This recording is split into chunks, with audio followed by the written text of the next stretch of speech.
Shalom Jemaat GKJTU Talitakum Sleker. Selamat pagi. Di pagi hari yang indah ini saya bersyukur untuk berkat Tuhan yang diberikan bagi saya. Atas izin Tuhan saya diberikan kesempatan untuk melayani di tempat ini.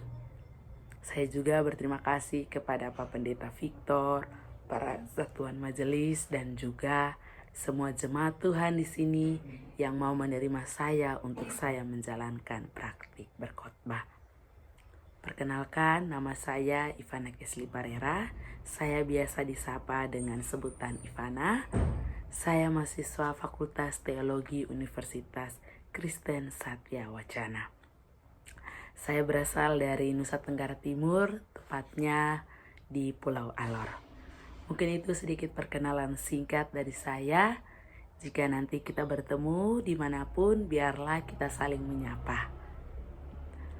Baik Bapak Ibu semua yang terkasih, saudara-saudari, tema yang akan kita renungkan bersama dalam minggu pagi hari ini ialah pembebasan Tuhan untuk kesaksian.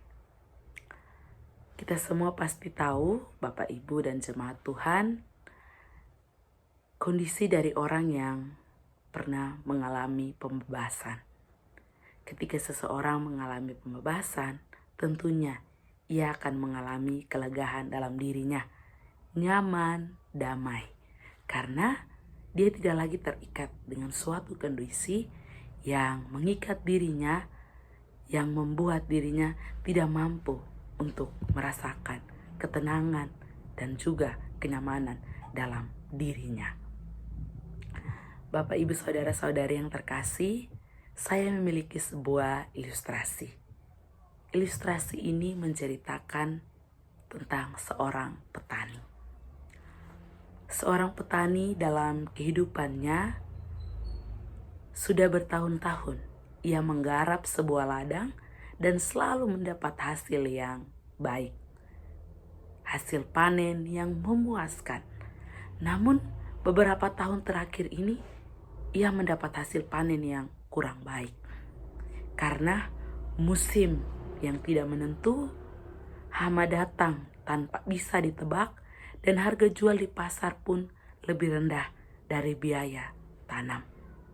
Sehingga di satu malam petani ini merenungi nasibnya. Ia berkata bahwa apa gunanya lagi saya bekerja sebagai seorang petani.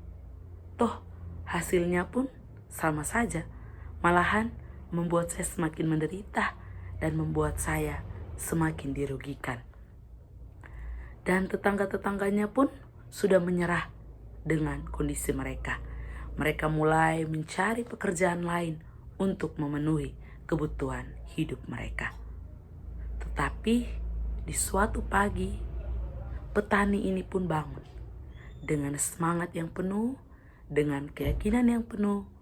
Ia mulai untuk menanam kembali bibit jagung di ladangnya. Ia meyakinkan dirinya bahwa ia hanya memiliki tugas untuk menanam. Baik tanaman itu mau tumbuh ataupun tidak, itu hanyalah hak Tuhan.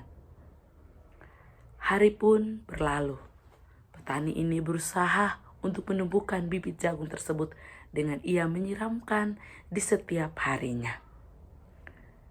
Kemudian di minggu ketiga setelah ia menanam bibit jagung tersebut, turunlah hujan dengan sangat deras dan berlangsung lama. Dengan kondisi hujan yang baik, membuat tanaman jagung tersebut mulai tumbuh. Tumbuh dengan subur, dengan lebat, dan mulai menghasilkan buahnya yang sangat banyak. Petani ini pun mulai memanen dengan penuh rasa syukur kepada Tuhan dan sukacita, karena hasil panen yang ia terima sangat memuaskan hatinya. Ia mulai menjual hasil-hasil tersebut di pasar dan juga di kenalan-kenalan yang ia tahu. Selain itu, ia juga membagikan hasil dari tanahnya untuk tetangga-tetangganya. Tetangga-tetangga yang melihat semangat dari petani ini membuat mereka pun kembali memiliki harapan untuk mengelola tanah yang mereka punya. Bapak, Ibu, saudara-saudari yang dikasihi Tuhan, dalam pasal 8 yang menjadi bacaan kita pada saat ini berisi tentang khotbah-khotbah Yesus dan juga mujizat-mujizat yang Yesus kerjakan bagi umatnya pada saat itu. Dalam Injil Lukas ini ingin menekankan bahwa di dalam dan melalui Yesus, Allah telah melawat umatnya. Seperti seorang lelaki dari Gerasa yang dilepaskan dari penderitaan setan yang mengikatnya. Perlu diketahui Bapak Ibu semuanya, daerah Gerasa berada di tepi timur dari Danau Galilea yang dihuni oleh orang-orang yang bukan Yahudi. Daerah ini juga menjadi bagian dari kota Yordania. Dalam daerah ini terdapat tempat pemeliharaan babi dan juga kuburan-kuburan.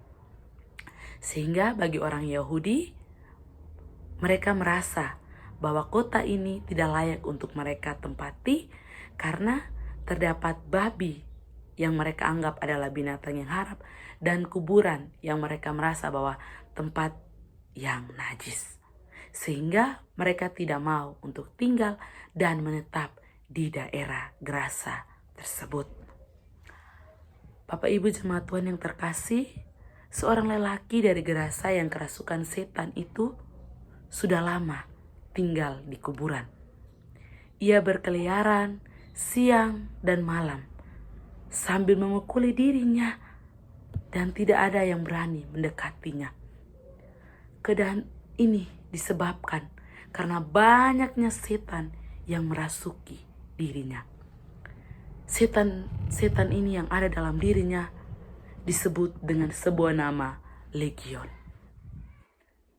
Ketika Yesus sampai di daerah Gerasa tersebut, laki-laki yang kerasukan setan ini menjumpai Yesus. Tetapi setan dalam tubuhnya merasa takut dan tunduk terhadap Yesus. Karena ia mengakui dan ia tahu bahwa Yesus adalah juru selamat yang memiliki kuasa yang lebih besar daripadanya. Karena ia takut dimusnahkan, setan-setan ini pun mulai bernegosiasi dan meminta kepada Yesus agar mereka dipindahkan ke dalam kawanan-kawanan babi supaya mereka bisa melanjutkan segala aktivitas mereka. Akhirnya Yesus pun mengusir dan mengeluarkan setan-setan itu dari tubuh lelaki dari daerah Gerasa itu dan melemparkan setan-setan itu ke dalam kawanan babi-babi. Namun Bapak Ibu saudara-saudari, bukan karena permintaan legion sehingga laki-laki yang kerasukan roh jahat itu dibebaskan, tetapi semuanya karena kuasa dan belas kasihan yang dimiliki oleh Tuhan Yesus kepada orang tersebut. Karena Tuhan Yesus mengetahui dalam kehidupan orang ini, ia selalu hidup dalam penderitaan. Ia dihindari, ia dijauhkan oleh masyarakat di sekitar. Masyarakat menganggap dirinya ini kotor, berdosa, dan juga mereka merasa takut karena setan yang ada dalam dirinya sangat jahat. Ia suka marah dan mengganggu ketenangan masyarakat sekitar. Sehingga hal ini membuat ia harus tinggal di pekuburan. Bapak Ibu, jemaat Tuhan, coba kita bayangkan bagaimana perasaan dan juga kondisi orang yang mengalami kerasukan setan ini. Ia sudah kerasukan roh jahat, tidak dipedulikan lagi oleh orang-orang sekitar. Ia harus tinggal di pekuburan dan mungkin saja ia tidak makan berhari-hari. Secara pribadi, saya merasa bahwa kehidupan orang ini sangat menderita dan menyedihkan hati. Ia harus hidup dengan dirinya sendiri agar ia tidak mengganggu masyarakat di sekitarnya. Tetapi benar ya, Bapak Ibu, saudara-saudari, yang kita tahu dan yang kita yakini, kehadiran Tuhan Yesus ke dalam dunia ini untuk melihat orang-orang yang menderita, menyelamatkan orang-orang yang hidup dalam dosa, dan memberikan kehidupan yang baru bagi orang-orang yang hilang harapan. Seperti yang dirasakan oleh laki-laki yang mengalami kerasukan setan ia. Ia merasakan bahwa dirinya menjadi pribadi yang mengalami perubahan. Perubahan yang besar terjadi dalam dirinya. Ia merasa bahwa dirinya sembuh dari dosa yang mengikatnya selama hidupnya. Saat ia berjumpa dan mengalami mujizat yang Yesus kerjakan dalam dirinya. Setelah orang ini merasa hidupnya menjadi pribadi yang lebih baru, lebih baik lagi, ia memiliki keinginan, kerinduan untuk menjadi murid-murid Yesus. Dan ia mau mengikuti Yesus kemanapun Yesus pergi. Namun Yesus menolak keinginannya. Bukan karena Yesus tidak mau ia menjadi murid-muridnya, tetapi Yesus menginginkannya agar ia menjadi saksi dalam menceritakan perbuatan Allah yang nyata dalam kehidupannya, dan ia menjadi berkat bagi orang-orang di sekitarnya. Sampai di sini kita dapat melihat bahwa tujuan Yesus membebaskan orang ini yang dulunya menjadi masalah bagi lingkungannya adalah untuk memberikan kesaksian hidupnya bagi orang-orang di sekitarnya, agar mereka juga bisa percaya bahwa Yesus Kristus dapat membebaskan mereka dan orang-orang semua dari dosa. Bapak, Ibu, saudara-saudari yang terkasih, kita sebagai orang yang beriman kepada Tuhan tentu pernah mengalami pertolongan dan karya Tuhan dari pergumulan hidup yang kita hadapi, yang memberikan kesadaran bagi kita untuk bagaimana kita tetap bersandar, percaya, dan beriman kepada Yesus. Seperti seorang petani di awal cerita tadi, walaupun ia gagal panen dengan jangka waktu yang lama, namun di balik keputusasaan yang ia rasakan, ia tetap meyakini bahwa Tuhan akan menolong dirinya. Dan apa yang ia yakini itu betul terjadi dalam kehidupannya. Ia bisa kembali memperoleh hasil yang baik dari tanah yang ia miliki. Dan ia tidak menikmatinya sendiri, tetapi ia membagikan hasil ladangnya untuk dinikmati bersama oleh tetangga-tetangganya. Masing-masing kita, Bapak, Ibu, dan saudara-saudari pasti punya cara sendiri untuk merespon karya Tuhan dalam hidup kita. Ada yang mungkin meresponnya dengan memperbaiki diri, dengan menjauhi dosa. Ada juga yang mau melayani Tuhan di gereja. Dan mungkin masih banyak cara untuk kita menghayati anugerah yang Tuhan berikan bagi kehidupan kita.